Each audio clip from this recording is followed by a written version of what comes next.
la teniente Raquel Gamboa Calderón, jefe de la División de Prevención y Capacitación de la Fuerza Especial de Lucha contra la Violencia. El día de hoy vamos a hablar un poco de lo que es la Ley 348. Esta ley ha sido promulgada el 9 de marzo del 2013 y se ha visto que la FELCB es el organismo que se encuentra especializado de la Policía Boliviana para realizar las investigaciones correspondientes con respecto a lo que respecta a la Ley 348. La Fuerza Especial de Lucha contra la Violencia, lo que realizamos es la prevención, el auxilio, la investigación y la identificación y la aprehensión de los indicados, ¿ya? Entonces nosotros tenemos como nuestra dirección funcional que es el Ministerio Público. La violencia, como tal, nosotros, la ley está enmarcada 17 tipos de violencia, pero la FELCB los que más atendemos son 3 tipos de violencia, que es la violencia física, la violencia psicológica y la violencia sexual. Son los 3 más comunes que constantemente día a día son los que más atendemos. Y es preocupante porque, por ejemplo, al día atendemos por lo menos 1 o 2 casos de violencia sexual hacia menores. Entonces es un poco preocupante y alarmante las estadísticas que hay.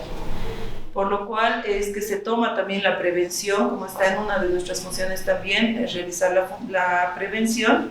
Por eso es que vamos a los colegios a capacitar a los menores para que ellos entiendan que la violencia no es buena y que ellos mismos denuncien lo que es la violencia. Y esto tiene frutos. Por ejemplo, ahora que hemos ido tal vez de aquí a 1 semana, 2 semanas, esos mismos menores recién se van a acercar a nuestras oficinas a indicar qué es lo que está pasando con ellos. Cuando una víctima de violencia se apersona a la FELCB, lo que nosotros realizamos es pasa a las oficinas de plataforma. En plataforma ahí solamente es la recepción de la denuncia. Ya, si es física o sexual, se apertura la denuncia directamente y se lo interopera para que vaya el médico forense. Cuando es una violencia psicológica, bien se le pide tal vez la valoración psicológica de esta víctima, ya que es un documento que avala la violencia que está sufriendo. Entonces ha habido algunas unidades que también coadyuvan con nosotros, que es el SLIM, o las defensorías que también realizan directamente las valoraciones psicológicas y ellos vienen en compañía de las víctimas para aperturar el caso. ¿Ya? Nosotros aperturamos el caso, le damos a la víctima el código único de denuncia. Con eso ya se puede realizar todas las diligencias correspondientes en el Ministerio Público. Ahora, lo que nosotros recepcionamos son dos tipos de denuncias. La denuncia verbal y lo que es la acción directa. En la denuncia verbal puede ser que hoy la víctima haya sufrido una agresión y viene a denunciar después de 1 semana, pero aún así sí se le recepciona la denuncia. No hay algunas víctimas, por ejemplo, que vienen todavía con los hematomas, pese que ya ha pasado un lapso de tiempo, pero sigue teniendo hematomas. Entonces, de la misma manera va también al médico forense y el médico forense verifica. Ahora, puede ser que de aquí a 1 semana ya se ha perdido los hematomas. Entonces, ya no va a poder hacerlo tanto físico, porque no va a haber un documento que determine que ha sido una agresión física. El médico forense, si le va a revisar, le va a sacar 0 días de incapacidad, porque ya no hay hematoma. Pero sí, lo que nosotros realizamos es darle la ficha de valoración psicológica. Ahora, en caso de que vemos a la víctima totalmente afectada, entonces sí se le da de emergencia para que sea atendida inmediatamente. En caso de que hay algunas víctimas que dicen solamente quiero sentar un precedente o quiero hacer algo lo otro, entonces no se les pone tanta la emergencia. Pero hay algunas cuando ya son amenazadas, por ejemplo, dicen me ha amenazado de muerte, me ha amenazado a mí, que esto, que el otro, entonces se le pone emergencia para que se realice la valoración en el momento. Entonces eso sí realizamos, también nosotros contamos con la psicología forense dentro de nuestras instalaciones. Realiza la valoración psicológica y con las conclusiones nosotros aperturamos el caso inmediatamente. Entonces, una vez nosotros teniendo ya el caso, ya pasa a Fiscalía y el fiscal ya puede emitir directamente las medidas de protección o cualquier otro requerimiento que la víctima requiera. En las medidas de protección, como aquí podemos ver, es que ordenan la salida del agresor. En la ley 348 indica que el agresor debe salir del domicilio. Por más que sea el domicilio, él sea el propietario, tiene que salir del domicilio. Y si la víctima ha sido en algún momento tal vez sacada del domicilio, es restituida al domicilio. Entonces también en las medidas de protección, el fiscal prohíbe el acercamiento del sindicado hacia la víctima, ¿ya? Pero ha habido casos donde las víctimas también han hecho caso omiso a estas medidas de protección. Entonces también en eso nosotros tampoco, la verdad, podemos hacer más nada. Porque si bien se les está dando toda la ayuda correspondiente a la víctima, muchas de las víctimas no lo hacen.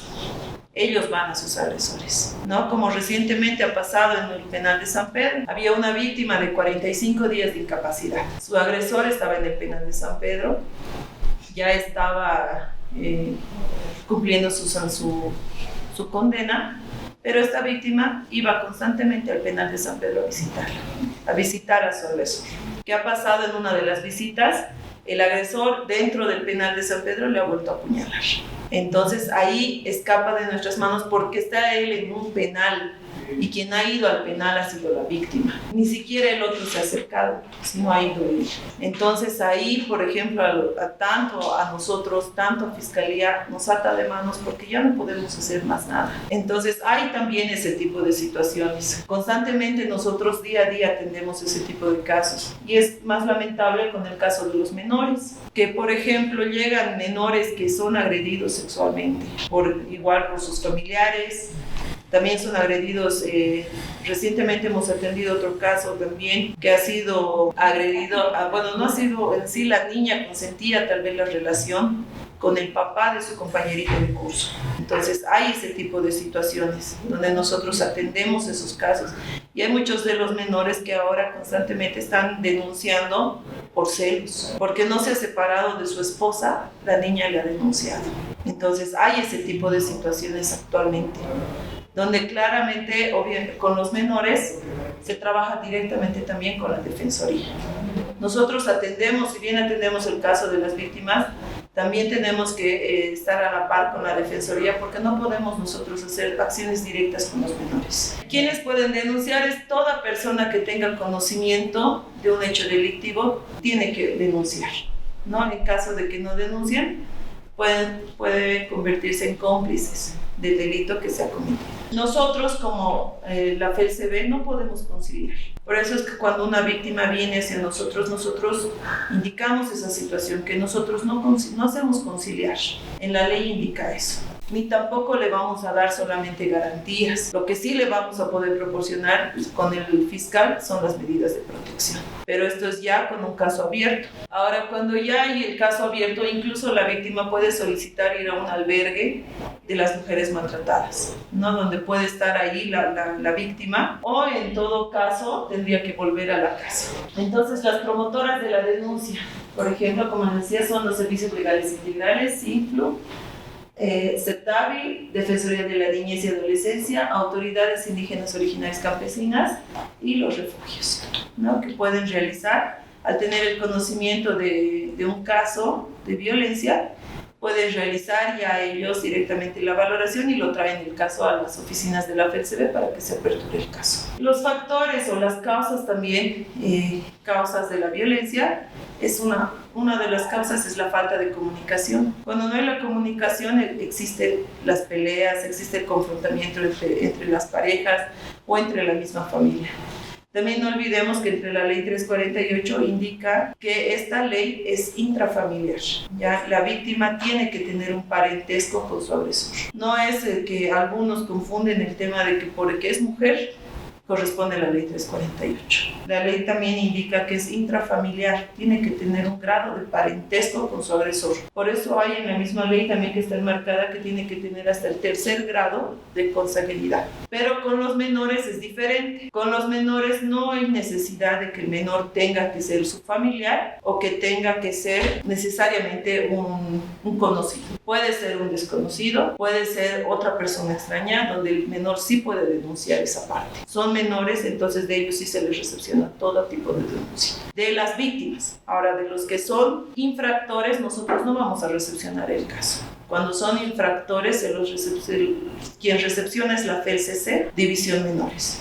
ya ellos sí realizan ese tipo de denuncias. Otra causa de la violencia es también el consumo de las bebidas alcohólicas. Por ejemplo, recientemente que ha pasado carnavales ha habido 2 feminicidios y los 2 feminicidios han sido por el consumo excesivo de bebidas alcohólicas. Entonces es un gran factor el de bebidas alcohólicas que realiza, que ahí es donde más ocurre la violencia. Muchos de los casos que nos llegan y la víctima y el agresor están en consumo.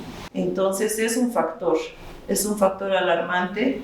Y a la misma vez también al ver este tipo de alarma, nosotros también estamos haciendo, por ejemplo, coordinaciones con algunos alcohólicos anónimos que puedan venir y puedan ellos también brindar ayuda tanto a los familiares y tanto a las víctimas o a los sindicados también. Las consecuencias de la violencia, por ejemplo, es la desintegración familiar. Y los primeros que sufren de la desintegración familiar son los menores. Son los hijos que hay de por medio, son los primeros que sufren en esta desintegración. Lo que nosotros es nuestro propósito es hacer la reducción de la violencia. Entonces, como pueden ver en los folletos, se encuentra nuestra línea gratuita, que es el 814-0348, y también se encuentran números de celulares, donde hay WhatsApp constantemente las 24 horas. Y este número de celular lo tiene la división plataformas, donde se recepcionan las denuncias. Entonces ahí incluso las víctimas,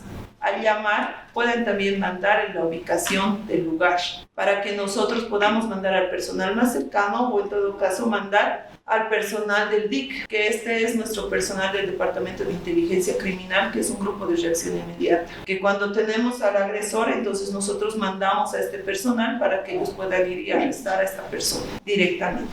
Entonces también están nuestras direcciones en las diferentes estaciones integrales y en las diferentes provincias que también nos encontramos. ¿Estamos claros? Y esta sería nuestra capacitación, nuestra introducción también de lo que es la Ley 348, y con esto habríamos terminado. Muchas gracias.